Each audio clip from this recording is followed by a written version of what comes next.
Lamek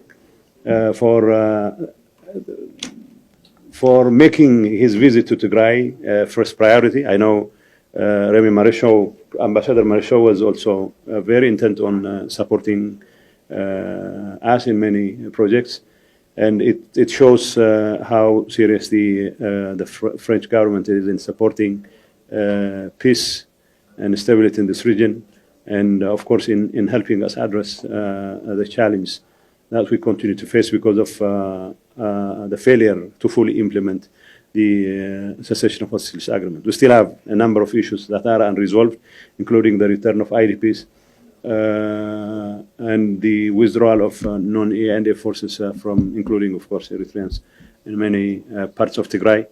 I will probably walk you through some of the challenges, but it would suffice for me to say this by way of introduction. By the way, as you can see, this was a result of a drone attack during the war. Interestingly, Chief Obasanjo had to climb the stairs 8 times here, and one of those times I had to see him off at the airport, and on our way back, the drone attacked. And so the first experience we had was with the Turkish ambassador who came to visit here, and asked me what, and he said, well, it's Turkish drones who did it. So we haven't been able to rehabilitate this part of the building, but as you can see, we have a funny spectacle where I have to deal with. But the war, all in all, has not only destroyed infrastructure, but more importantly, caused the loss of hundreds of thousands of lives, and that is something we still continue to suffer from, with 1 million plus people internally displaced and living in squalid conditions. The challenge that the interim administration faces are quite enormous, and then, the kind of support the French and other partners have been providing is quite instrumental, not only in alleviating the suffering of our people, but more importantly, making sure that the cessation of hostilities agreement is implemented. Because the idea of maintaining peace is of paramount importance for us. We want to maintain peace, and we also make sure that whatever has been agreed in Pretoria is fully implemented. There has been some progress, but the progress we don't believe is good enough. We still have a long way to go before we can say that everything that has been agreed has been implemented. But before that, I would like to take this opportunity to thank the French government for the kind of support it's been giving us, and I was more particularly excited to announce even this morning that the French have been particularly generous with regard to their support in improving livelihoods and ensuring food security in Tigray for a region that has seen the destruction of its infrastructure and the destruction of economic infrastructure, especially agriculture and other social infrastructure, healthcare and education. What the French have been doing is very, very, very important. And in the provision of improved seeds and supporting in other areas that are meant to improve livelihoods in Tigray. Of course, your interest in healthcare and ensuring the rehabilitation of health facilities has also been quite significant. And I know the French government was particularly supportive of efforts in Adwa, in other parts of Tigray as well. And I have to express my gratitude once again for remaining consistent with regard to your commitment to supporting our rehabilitation efforts. And we know there are also other projects in which the French government has been closely involved, and that you will continue to remain involved in this activities. And I think this is a kind of exemplary contribution that others should follow suit, should emulate as far as we're concerned. I know the French embassy and the French government have been in the forefront in this regard. And I would like to take this opportunity to just highlight the kind of support it's been. I know you have the Deputy Health Bureau Chief and the Agriculture Bureau Head, and he's the coordinator of the social sector on my behalf. And we know they have succeeded in changing lives, and they will continue to do so. What matters for us is not how big the amount is, as long as they have proved their mettle, as long as they have proved their success, it would be a whole lot easier for us to either scale them up once we are back on our feet again. But the kind of support the French have been giving is quite exemplary. And now, coming back to the issue of the implementation of Pretoria, the first order of business was, of course, silencing of the guns. As far as we're concerned, in many parts of Tigray, that has been achieved.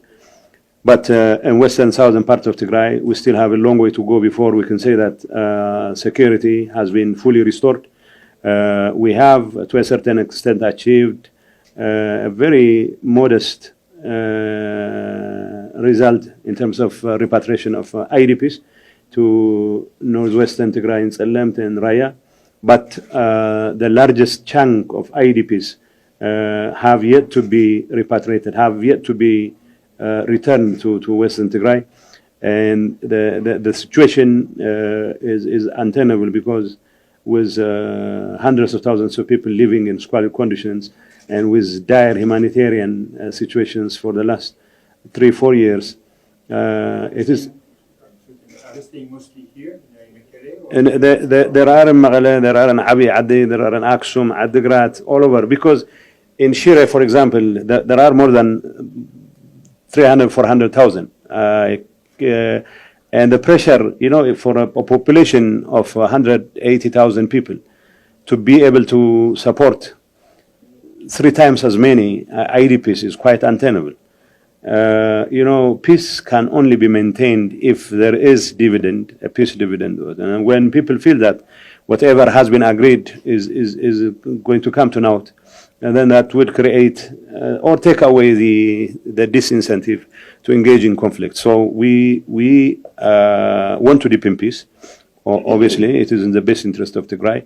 But to have hundreds of thousands of people suffer in very squalid conditions, and for them to expect to consider the status quo a peaceful one, that would be a very difficult exercise to fathom. So what we insist is that the federal government should discharge its part of the obligation, remove obstacles to the resettlement of internally displaced people in those areas. It has been stalled for quite some time now. We are engaging the federal government, but the federal government's responsibility is first and foremost to see to it that those areas are freed from non-NDA forces. Eritreans still occupy part of Tigray, which is part of sovereign territory of Ethiopia.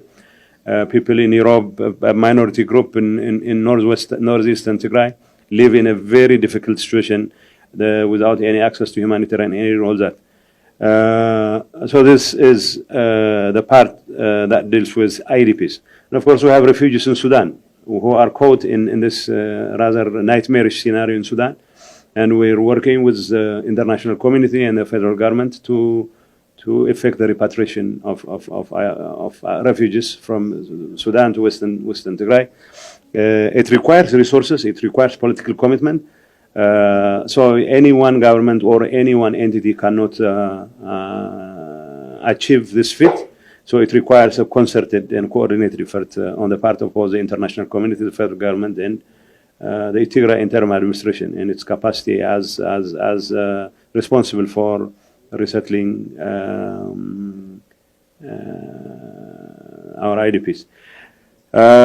Political dialogue still is quite critical between the federal government and Tigray.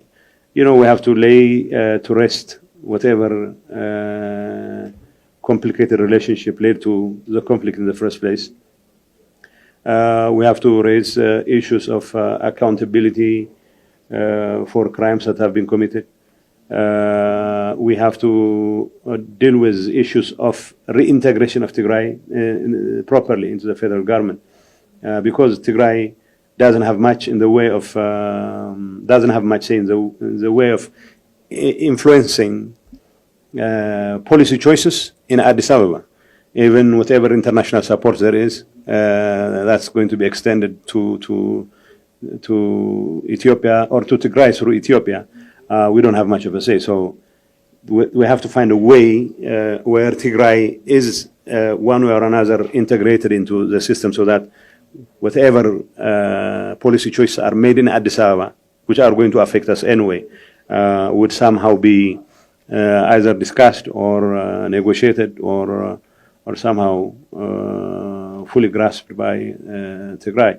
So far, our relationship is as cordial as possible, but it's not always cordial because there are a number of issues we feel strongly about. There are also a number of issues they feel strongly about. So what matters to us is to narrow whatever differences there are, and the sort of political platform that's required to narrow those differences should always be supported by the international community, including and of course, more support is needed to strengthen social services in Tigray, because it's more and more appealing to people that when there is lack of amenities, people seem to disregard the whole notion of peaceful settlement of political disputes. But the most important issue is when there are economic opportunities for our people. In the area of the demobilization and reintegration of our combatants, I know France has been contributing to a certain extent, but so far we haven't seen any in the way of resources. And I know there is so much talk about the first D in the DDR process, which is disarmament. But disarmament should always be should always take into account the security situation on the ground. That's pretty much what Pretoria says. So for us, the insistence on disarmament is quite irresponsible unless it is supported by the demobilization and reintegration aspect of the whole process. You disarm and then you demobilize. If you fail to reintegrate them and if you fail to come up with the resources that are required to reintegrate tens of thousands of combatants, the whole exercise would